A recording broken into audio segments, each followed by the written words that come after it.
안녕하세요. 이번 시간은 교육과 ICT 기술의 만남이라고 하는 이런 주제를 가지고 강연을 하도록 하겠습니다. 과거와 현재에 대해서 우리가 한번 생각해 봤으면 좋겠는데요.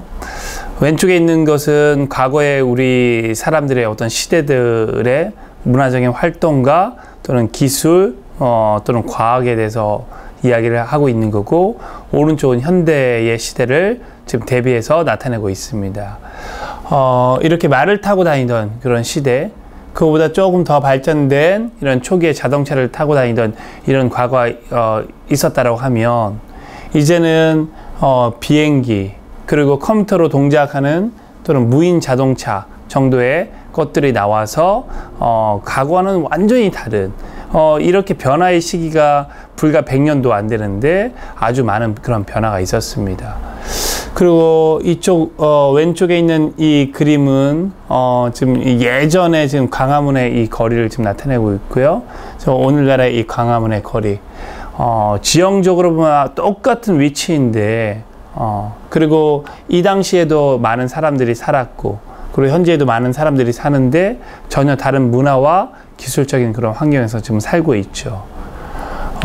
그리고 왼쪽에 있는 이 그림은 아마 초창기의 전화 시스템 해서 전화를 할 때 이쪽 선과 저쪽 선을 이렇게 교환원들이 직접 연결해서 통화를 이렇게 하도록 하는 것, 그것을 나타내고 있고요.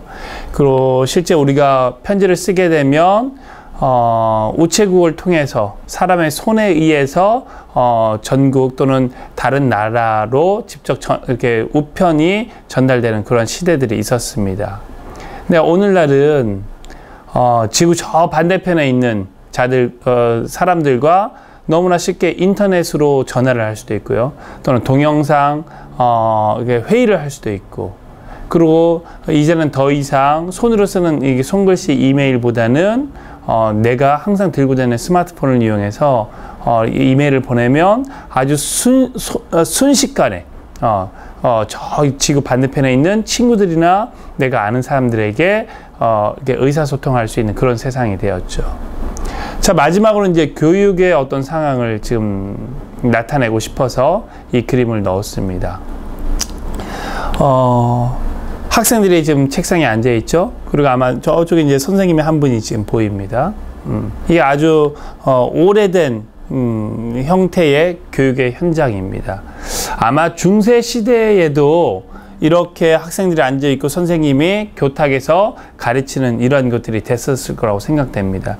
이건 한 100여 년 전도 이제 카메라가 있는 시대였으니까요. 그 이후에 찍혀진 사진이니까 한 100여 년 정도라고 우리가 생각할 수 있겠죠. 자, 그리고 오른쪽은 오늘날의 교실의 현장을 나타내고 있습니다. 보면 좀 학생 수가 좀 줄었나요? 좀 그런 것 같은데, 학생들이 의자에 앉아 있고 선생님이 앞에서 무엇인가를 가르치고 하는 이런 수업의 환경은 여전히 아주 동일한 그런 환경을 가지고 있죠. 좀 달라진 거라고 하면 흑백 사진과 칼라 사진이라고 할까요? 네. 제가 지금 이 슬라이드에서 강조하고 싶은 것은, 우리가 살고 경험하고 있는 세상과 환경은 과거와 현재를 걸쳐서 엄청나게 많이 발전하고 변화했다. 하지만 우리 교육의 시스템과 교육의 현장에서는 다른 것들에 비해서 그렇게 변화가 없는 거 아니냐. 변화라고 하는 것이 항상 좋은 것만은 아닙니다. 하지만 그 변화를 가져오는 기술과 그 다음에 변화를 가져온 어떤 도구들이 교육 현장에 사용되어서 더 잘 가르쳐 줄 수 있고 배울 수 있도록 하면 그걸 도입을 해서 변화를 시도하는 것이 마땅한 것이 아닌지, 그런 생각을 하는 것이죠. 그리고 그러한 교육에 있어서의 변화라고 하는 것은 기술이 있으니 그 기술을 무조건 도입을 한다라고 하는 것보다는 그 기술을 어떻게 더 효과적으로 사용을 할 수 있을까 고민하는 것이 되게 중요하다고 생각을 하고, 더군다나 그러한 과학과 기술의 발전이 전 세계 인류의 또는 어느 나라에서도 고민하는 그런 교육의 접목이 돼서 효과적이고 효율적인 교육과 학습이 일어나도록 이렇게 하는 것이 얼마나 중요한 것인가를 더 이야기하고 우리가 고민했으면 해봤으면 좋겠습니다. 그리고 또 다른 이유는 오늘날의 학생들과 옛날의 학생들이 너무나 다르다라는 겁니다. 아까 앞에서 이렇게 보였었던 그 과거의 그 학생들, 그들의 사고 방식, 그들의 문화적인 활동, 그들이 무엇인가를 배우고 하는 그런 방식들이 오늘날의 학생들과는 너무나 달랐다라는 것이죠. 하지만 그 예전의 학생들에게 적합했었고 그렇게 했었던 그 교수 학습 방법을 오늘날의 그 학생들에게도 그대로 적용을 하고 있는 그런 시점이라고 하면 그게 과연 적합한 것인가?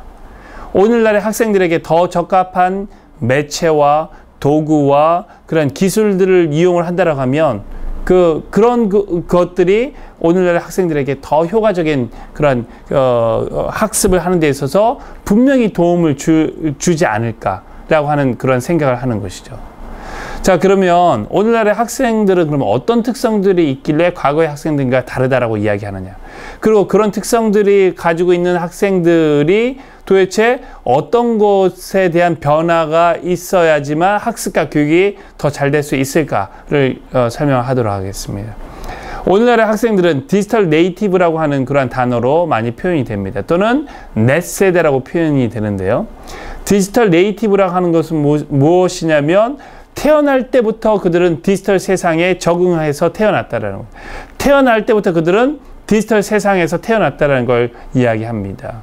지금 강연을 하고 있는 저 같은 경우에는 사실 디지털 세상에서 태어났다기보다는 아날로그 세대에서 태어나서 아날로그 세상에 태어나서 디지털 세대를 살아가고 있는 디지털 이미그런츠라고 표현을 아마 할 수 있죠. 그 디지털 사회로 이렇게 옮겨진 그런 자라고 생각할 수 있고, 오늘날의 젊은 학생들은 대부분 디지털화된 세상에서 태어난 네이티브들인 거죠. 그들의 특성은 다음과 같은 특성이 있습니다. 개방, 공유, 선택, 그리고 맞춤형, 수집, 분석, 협업, 재미, 그리고 스피드, 혁신. 단어들 하나하나만 들으면 사실은 무슨 뜻인지 잘 모를 수도 있는데요. 그거에 대해서 조금 더 부연 설명하겠습니다. 디지털 네이티브 학생들은요, 그들이 가지고 있는 것을 개방을 하고, 즉 인터넷이나 소셜 네트워크 또는 개인 소셜 네트워크 서비스를 통해서 개방하는 것들에 대해서 되게 익숙합니다. 그리고 그 개방을 통해서 다른 자들과 다른 학생들, 다른 사람들과 그것을 공유하는 것에 대해서 너무나 익숙하고 그게 자연스럽다라는 것이죠. 그래서 더 이상 내 거는 나만 가지고 있는 것이 아니라 이것이 다른 사람들에게 더 효용이 있겠다. 그리고 내 것을 다른 사람들에게 더 선전하고 싶다라고 하면 그것을 현재의 기술을 가지고 순식간에 많은 사람들에게 개방하고 그것을 공유할 수 있는 기술을 가지고 있고 또 거기에 적극적인 자세를 가지고 있다는 겁니다. 두 번째 선택을 무엇이냐? 디지털 네이티브는 무엇인가 다른 자들에 의해서 일방적으로 수동적으로 이렇게 강요당하는 걸 싫어하고요. 본인들이 스스로 무엇인가를 선택하기를 되게 좋아합니다. 즉 교육하는 거에 있어서도 내가 좋은 것을 선택해서 컨텐츠를 보거나 아니면 선택해서 어떤 학습 방법을 취하기를 되게 좋아하고 원한다는 거죠. 더 이상 획일적인 어떤 교육 방식의 것에 대한 것에 많은 저항을 한다는 것이죠. 그거와 비슷한 맥락으로 맞춤형, 나에게 딱 맞추어진 것을 되게 원한다는 거죠. 그래서 쇼핑몰에서, 인터넷 쇼핑몰에서 무슨 물건을 사더라도 나만의 디자인의 것을 사기를 원하고 나만의 디자인을 입혀서 또 주문하기를 원하고, 그래서 획일적인 걸 싫어하고 나에게 맞추어진 어떤 상품들을 선택하기를 원한다는 거죠. 그러니까 교육에 있어서도 다른 학생들에게 적용되는 그냥 획일적인 방법과 콘텐츠가 아니라 나에게 가장 적합한 콘텐츠가 무엇이냐, 나에게 가장 적합한 교수 학습 방법이 무엇이냐, 그런 것들에 대한 요구들이 되게 많다는 것이죠. 그리고 수집하기를 되게 좋아한다. 이 수집은 무엇이냐면 어떤 결정을 하는 데 있어서 그냥 단순하게 결정하는 것이 아니라 많은 것들을 자료들을 인터넷을 통해서 또는 소셜 네트워크를 통해서 수집을 하고 그 수집한 결과에 의해서 무엇인가 결정한다는 겁니다. 그러니까 그들이 되게 빠르게 결정을 하고 아무 생각 없이 결정하는 것처럼 보여지지만 사실은 어찌 보면 우리 성인들보다 더 많은 정보원으로부터 아주 빠르게 정보를 수집을 하고 그걸 분석해서 결정하는 신중한 선택자일지도 모른다는 거죠. 그리고 그렇게 수집된 거를 가지고 분석하는 걸 되게 좋아합니다. 그리고 놀든지 공부를 하든지 어떤 활동을 할 때 다른 자들과 서로 어울려서 협업하고 협력하는 것을 되게 즐겨 한다는 거죠. 그래서 하다못해 게임을 하더라도 많은 친구들과 온라인에 만나서 협력해서 게임을 하는 것들이 되게 지금 유행을 하고 있으니까요. 즉 일을 할 때 나 혼자 스스로 하는 것이 아니라 천재적인 어떤 하나의 사람이 어떤 문제를 푸는 것이 아니라 나랑 비슷한 많은 자들, 나랑 취미를 가지고 있는 많은 자들을 서로 협력해서 천재 한 명이 풀지 못하는 그런 문제를 푸는 것에 되게 능숙하고 그런 것들을 하는 것을 되게 즐겨한다는 거죠.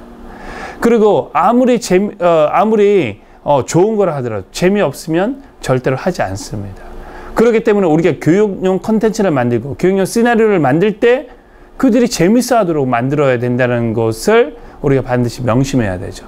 그리고 상당히 스피디하게 뭔가 결정을 하고 그 다음에 빨리빨리 뭔가를 진행하기를 원한다는 거죠. 그리고 혁신적인 것들을 추구하기를 원하고 혁신적인 것들에 대한 수용성이 되게 높다는 겁니다. 이러한 특성을 가지고 있는 학생들에게 맞는 그런 교육 시스템은 어떻게 돼야 될까요? 과연 100년 전 또는 뭐 중세 시대에도 여전히 통용됐었던 똑같은 방식으로 이들을 가르치는 것이 효과적일 것일까요? 우리가 심각하게 고민해야 될 것이고 그들에게 맞는 교육용 콘텐츠, 교육용 시스템을 만드는 것에 대한 노력과 투자가 반드시 있어야 될 것입니다. 하지만 우리의 현실은 어떻습니까? 아직까지도 많은 경우에 주입식 교육을 지금 하고 있고요.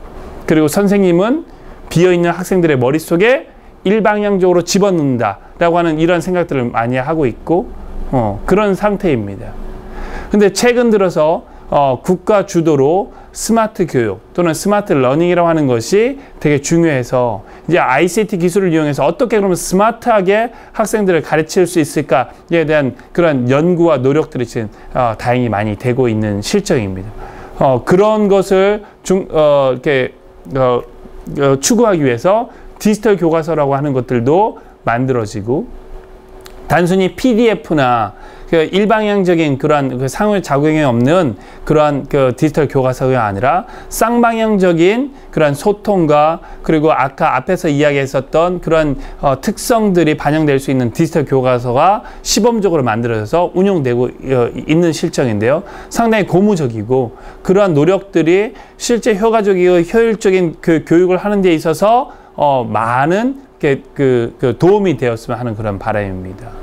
그리고 그런 것들을 이용한 스마트 클래스, 스마트 교실을 구축하고자 하는 노력들이 현재 우리나라에서 많이 진행되고 있습니다. 근데 조금 아쉬운 것은 스마트 교육 또는 스마트 클래스의 핵심적인 목표는 효율적인 교육과 효과적인 교육 또는 학습이 되어야 되는데 현재의 어떤 노력은 많은 시행착오가 아마 있어야 되지 않을까 싶습니다. 즉 하드웨어, 인프라 또는 새로운 시스템을 만드는 데 많은 돈들을 지금 투자되고 그러고 있는데 그것을 통한 실제 우리가 궁극적으로 추구해야 되는 효과적이고 효율적인 학습과 교육을 하기 위해서 우리가 무엇을 해야 될까에 대한 그런 노력들은 상대적으로 좀 적은 것이 좀 저의 개인적인 걱정이라 할 수 있습니다.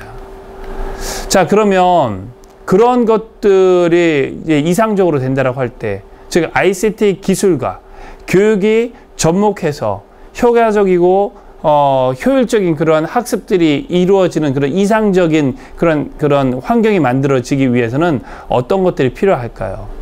이런 지금 슬라이드에 보이는 많은 요소 기술들, 그다음에 그런 노력들이 교육과 접목되어야 될 거라고 생각됩니다. 첫 번째 이 빅데이터. 빅데이터는 교육용 빅데이터를 뜻합니다. 즉 학생들이 교육을 하면서 보이는 많은 액티비티 또는 로그 데이터, 그들의 행동 양상들을 분석해서 맞춤형 수업과 그리고 맞춤형 또는 적응형 수업이 또는 교수학습이 이루어지도록 하는 거예요. 그리고 교육에 과학적인 기법을 적용을 해서 때로는 그 학습자에 대한 과학적인 이해 또는 그 학습자의 학습에 일어나는 데 있어서 중요한 인지 기능에 대한 또는 신경과학적인 그러한 기법들이 교육에 접목돼서 교육의 학습과 효율을 높이는 데 기여할 수 있을 것이고요. 그리고 이 소셜 러닝, 많은 학생들이 즐겨하는 그런 협업과 협력이 이루어질 수 있도록 하는 이런 소셜 플랫폼을 이용한 소셜 러닝. 그걸 통해서 구성주의적인 학습과 경험을 통한 그런 학습이 가능하도록 하는 그런 노력이 이루어져야 될 거고요.